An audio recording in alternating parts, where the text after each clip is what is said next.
Good morning. তো তোমরা কেমন আছো?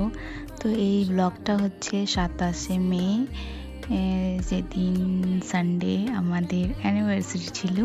আর আমরা গিয়েছিলাম বরহন্তি ড্যাম সানসেট দেখতে। তো ওখানে বসে আমরা সানসেট এনজয় করলাম। তারপরে চলে গেলাম আমরা মোরাডি গ্রামে। ওখানে বেশ ছোট ছোট কয়েকটা স্টল আছে, ওখানে আমরা ঘুগনি টুগনি বেশ খেয়ে আর বাড়ি চলে এলাম। তো হ্যাঁ, এই দিনটা আমরা এইভাবেই সেলিব্রেট করলাম। বেশি কিছু সেরকম কিছু হয়নি। তো হ্যাঁ, এরকম সেলিব্রেট করে আমরা বাড়ির পথে রওনা দিয়ে আর বেশ ভালোই কেটেছিল সন্ধ্যাটা।